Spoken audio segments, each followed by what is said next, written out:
Hello friends. आज का हमारा टॉपिक है डायबिटीज मेलाइटिस। डायबिटीज मेलाइटिस क्या होता है? It is a metabolic disorders which is characterized by hyperglycaemia. Hyper क्या होता है? लेवल का इंक्रीज होना, और ग्लाइसीमिया मीन जो ग्लूकोज लेवल है उसका बढ़ जाना ड्यू टू एब्सोल्यूट और relative deficiency of the insulin. Absolute का मतलब क्या होता है कि इंसुलिन शरीर में हो ही ना।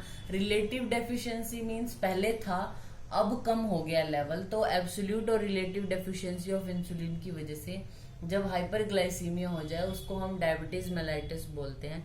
फिर आते हैं हम इसके कॉजेज पर। कॉजेज क्या है इसके? जो हमारा रिलेटिव डेफिशिएंसी की वजह से हो रहा है, यानी उसके तो इडियोपैथिक हो सकते हैं।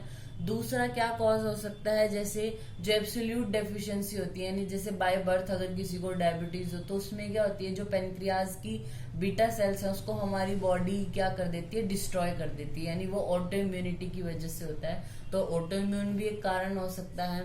दूसरा कशिंग सिंड्रोम, एक्रोमेगेलिया, हाइपरथायराइडिज्म है, इनकी वजह से हो सकता है।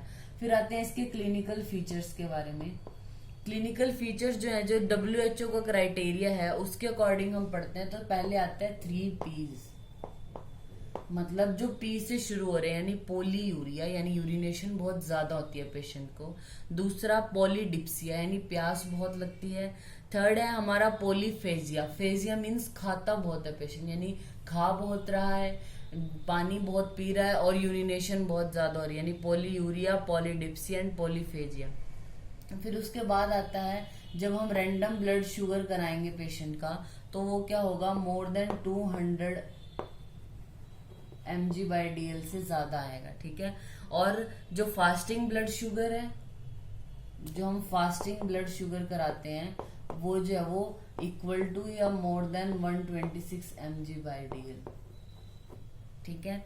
फिर आता है जो पेशेंट है उसका अनएक्सप्लेन्ड वेट लॉस या वेट गेन होता है।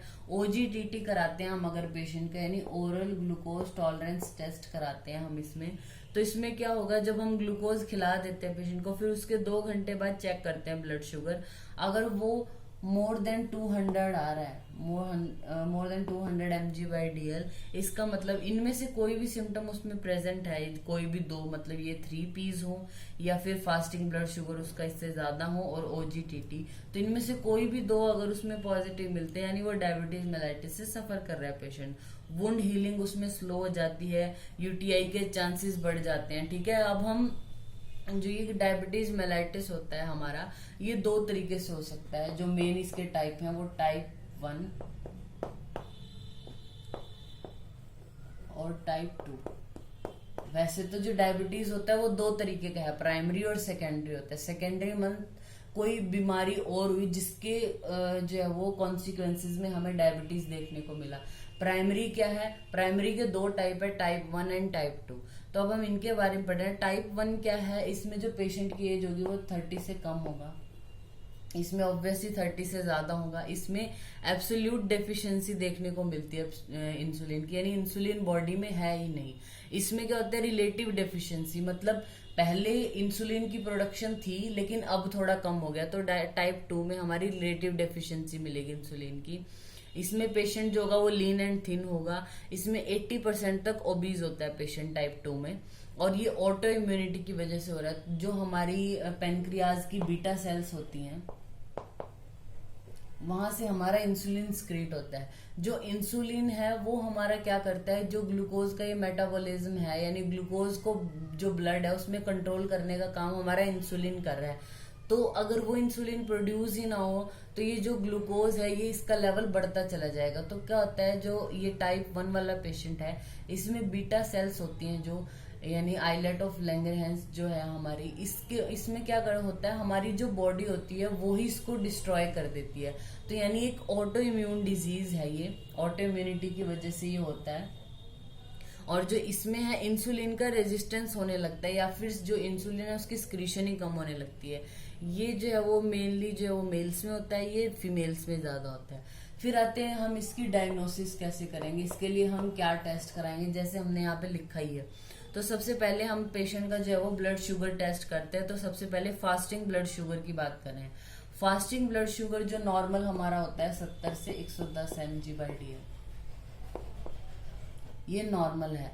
अगर हमारा 110 से लेके 125 के बीच में है, वो हमारा प्री डायबिटीज वाली कंडीशन में आता है। और जैसा हमने बताया, अगर 126 से इक्वल है या इससे ज्यादा है तो वो हमारा डायबिटीज वाली कंडीशन में आएगा। फिर आता है ओजीटीटी कराना है, ओरल ग्लूकोज टॉलरेंस टेस्ट कराना है। अगर हमने चेक किया जैसे पेशेंट को ग्लूकोज खिलाने के बाद उसका ब्लड शुगर चेक करते हैं, अप टू अगर 140 आ रहा है तो नॉर्मल है, 140 टू 199 तक आ रहा है यानी वो हमारा प्री डायबिटीज वाली कंडीशन में, और अगर 200 से ज्यादा है तो वो हमारा डायबिटीज मेलाइटिस है। पोस्ट पेरेंडियल ब्लड शुगर भी हमारा 200 से अगर ज्यादा होता है तो भी वो डायबिटीज मेलाइटिस में है। और जो आरबीएस है रैंडम ब्लड शुगर, ये भी हमारा 200 तक नॉर्मल है, 200 से ज्यादा है तो डायबिटीज की कंडीशन में आता है। फिर आता है हमारा एक टेस्ट हम कराते हैं HbA1c यानी ग्लाइसेटेड HB हम टेस्ट करते हैं। इसमें क्या होता है, 3 महीने की जो लेवल है हमारा जो डायबिटीज है यानी कितना क्या जो हमारा शुगर लेवल है वो कम हो रहा है या ठीक रह रहा है नॉर्मल या बढ़ रहा है, तो 3 महीने का जो है वो हमें ये ग्राफ के फॉर्म में मतलब एक पता चलता है 3 महीने का ही कि जो ग्लाइसेटेड HB है वो हमारा कितना है। इसके लेवल जो है वो 6 mg/dl तक होना चाहिए। फिर आता है हमारा ट्रीटमेंट।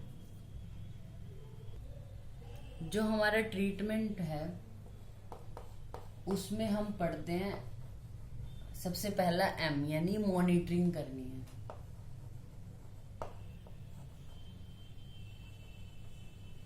मॉनिटरिंग क्या है, यानी जो ग्लूकोज लेवल है उसको हमने मॉनिटर करना है। फास्टिंग ब्लड शुगर है या फिर उसका पोस्ट प्रेंडियल ब्लड शुगर, तो उसको ध्यान में रखना है। हमें इससे पता चलेगा कि ग्लूकोज लेवल पेशेंट का नॉर्मल है, उसको किस तरीके से खाना खाना है, तो मॉनिटरिंग करनी है।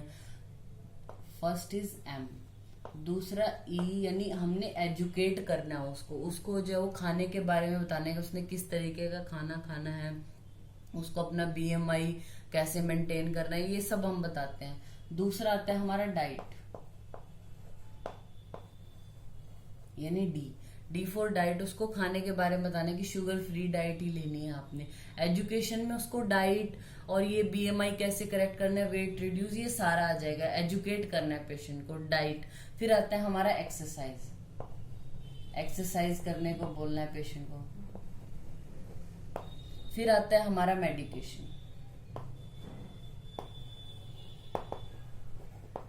तो आप इसको MEDEM मैडम जो है वो इससे याद रख सकते हैं, यानी मॉनिटरिंग करनी है जो हमारा शुगर लेवल है, एजुकेट करना है पेशेंट को, उसको डाइट बतानी है कि आपने शुगर फ्री डाइट लेनी है, एक्सरसाइज करने को बोलना है जैसे ब्रिस्क वॉकिंग हो गया, साइकिलिंग। फिर आता है हमारा लास्ट, तो मेडिकेशन तो हमने देनी है। तो सबसे पहले आता है हमारा टाइप 1। अगर किसी को डायबिटीज मेलाइटिस है तो उसमें क्या है, इंसुलिन की एब्सोल्यूट डेफिशिएंसी, इंसुलिन है ही नहीं, तो हम क्या करते हैं, इंसुलिन इंजेक्ट करते हैं पेशेंट को, उसको देते हैं हम इंजेक्शन इंसुलिन। ये सब क्यूटेनियसली दिया जाता है। वैसे IM दे सकते हैं लेकिन सब क्यूटेनियसली ही दिया जाता है, ठीक है। इसकी जो डोज है वो 0.5 से लेके 1 यूनिट पर kg पर डे के हिसाब से 0.5।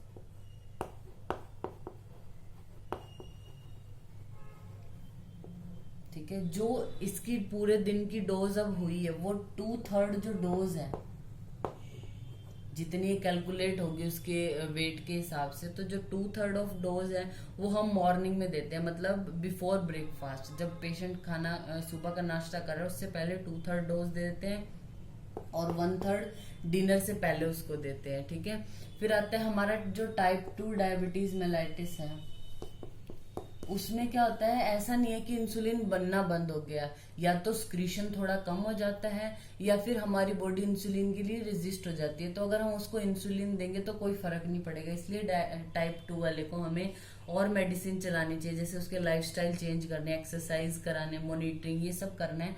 फिर हमारी आती है, इसमें हम कैटेगरी पढ़ेंगे जो मेडिसिन हम देते हैं। तो सबसे पहले कैटेगरी है हमारी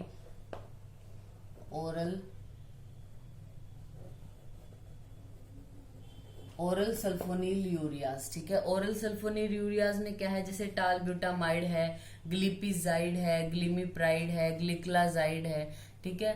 फिर आता है non sulphonylureas, non sulphonylureas में हमारा क्या आएगा, जैसे नेटेक्लिनाइड है, ये वैसे non sulphonylureas is contraindicated in liver disease, allergy और किडनी डिजीज। फिर हमारी थर्ड कैटेगरी क्या आती है,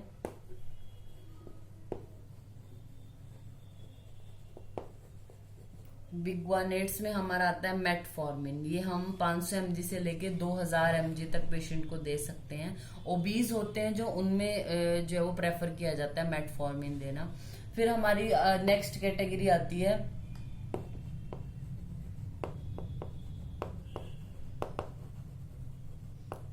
थायोजोलिडिन डायोन्स। इसमें हमारे जैसे पायोग्लिक्टाजोन या रोजिग्लिक्टाजोन आता है। फिर हमारी नेक्स्ट कैटेगरी आती है अल्फा ग्लाइकोसाइडेज इनहिबिटर। इसमें हमारा ए कार्बोज या मिग्लिटॉल आता है, ठीक है। फिर हमें क्या करना है, जो पेशेंट है उसमें क्या क्या कॉम्प्लिकेशंस हो सकती हैं डायबिटीज मेलाइटिस वाले में। तो सबसे पहले डायबिटिक कीटोएसिडोसिस हो सकता है। इसमें क्या होता है कि पेशेंट को कसमॉल ब्रीदिंग होती है, ये एक्यूट कॉम्प्लिकेशन है, नोजिया, वॉमिटिंग होगा, अनकॉन्शियसनेस या हेडेक हो सकता है पेशेंट को। फिर डायबिटीज की वजह से जो किडनी है उस पर असर पड़ सकता है, यानी जो हमारा डायबिटिक नेफ्रोपैथी है, मतलब केएफटी में जैसे हम करा के देखेंगे तो क्रिएटिनिन बढ़ जाएगा, यूरिया बढ़ जाएगा पेशेंट का, जीएफआर पहले तो इंक्रीज होगा, फिर नॉर्मल स्टेज में आएगा, फिर कम होने लगेगा धीरे धीरे जैसे प्रोग्रेशन बढ़ रहा है डिजीज का। डायबिटिक रेटिनोपैथी अगर हम, यानी आंख को हमारी इफेक्ट कर रहा है, तो डॉट एंड ब्लॉट फिनोमेना होता है उसमें। डायबिटिक न्यूरोपैथी हो सकती है या डायबिटिक फुट हो सकता है, यानी जैसे हमने बताया वुंड हीलिंग नहीं होती पेशेंट की अच्छे से, तो जैसे ही अगर फुट पर कोई भी चोट लगी, पैर पर अगर चोट लगती है एक बार से, अल्सर कुछ बन गया तो वो ठीक नहीं होता, दैट इज डायबिटिक फुट, ठीक है। तो ये हमारा टॉपिक हो गया डायबिटीज मेलाइटिस। Thank you.